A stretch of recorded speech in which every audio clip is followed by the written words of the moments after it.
दोस्तों micro finance में या स्मॉल फाइनेंस बैंक में या किसी भी प्राइवेट बैंक में अगर आप जॉब कर रहे हो तो उसमें जो है पीएफ का पैसा कटता है, जिसको बोला जाता है पब्लिक प्रोविडेंट फंड।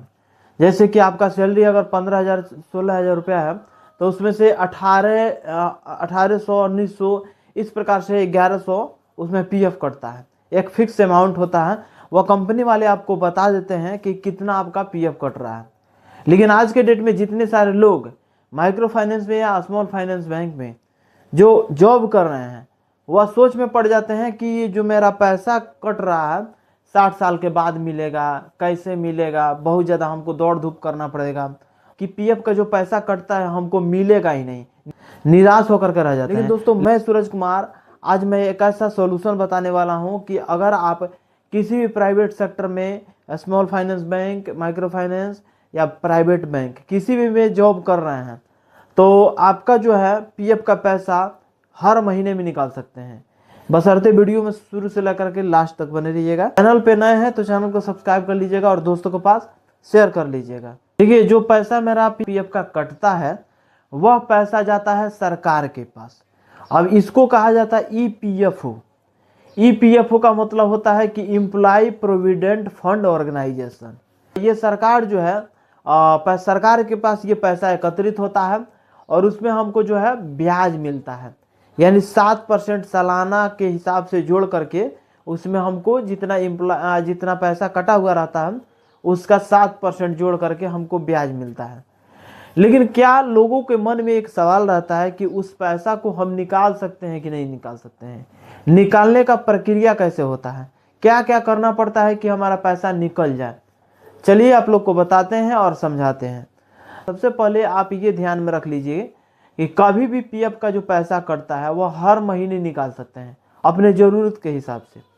करना क्या है, सबसे पहले फर्स्ट काम जो होता है, सबसे पहले प्रोसीजर होता है इवन एक्टिवेट करना। इवन एक्टिवेशन करने में अपने खुद से मोबाइल में भी कर सकते हैं या अगर कंपनी कर दी है एक्टिवेट, आज के डेट में सब कोई एक्टिवेट कर दे रहा है। क्योंकि मैं ये देख रहा हूँ आज के डेट में पीएफ का जब पैसा कटता है तो उसी टाइम में जिस कंपनी में हम काम कर रहे हैं वह एक्टिवेट कर देती है। ठीक है, अब एक्टिवेट हो गया, उसके बाद से क्या करना पड़ता है, मोबाइल से खुद से पासबुक और पैन कार्ड जोड़ना उसमें एकदम अनिवार्य होता है। वह जोड़ने के बाद से डिजिटल सिग्नेचर लगता है, डिजिटल सिग्नेचर जो कि एचआर से मिलता है। डिजिटल सिग्नेचर हम अपने वेबसाइट पे हम अपने यूएन नंबर में पासबुक जोड़ दिए, पैन कार्ड जोड़ दिए, लेकिन जब तक एचआर वाले डिजिटल सिग्नेचर नहीं देंगे तब तक जो है मेरा एक्टिवेट नहीं होगा, एक्टिव नहीं होगा और पैसा नहीं निकाल पाएंगे।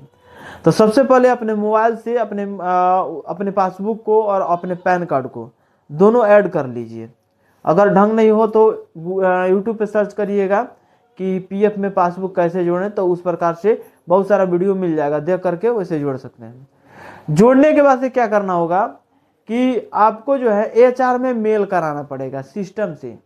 जैसे कि जो एम्प्लॉय वहाँ पे बैठता है आपके ब्रांच में, उससे बोल करके या खुद से, अगर आपका मेल बना हुआ हो तो अपने खुद से मेल में एचआर को एक एप्लीकेशन लिख के उसमें अटैच करना है पासबुक, उसमें अटैच करना है पैन कार्ड, सब अटैच करके मेल कर देना है। जब मेल करिएगा जाएगा और एक दिन में अप्रूवल आपको मिल जाएगा। जब अप्रूवल मिल जाएगा तो आपको दिक्कत ही नहीं होगा। फिर क्लेम सेक्शन में जाइएगा, क्लेम सेक्शन में जा करके क्लेम करिएगा, ऑप्शन चूज करिएगा पैसा निकालने के टाइम में इनलेस ऑप्शन चूज करिएगा, पैसा अपना निकाल लीजिएगा। बहुत सिंपल और सरल तरीका है पीएफ का पैसा निकालना। अगर आपको ढंग नहीं आएगा तो क्लेम पैसा इवन नंबर एक्टिवेट करने से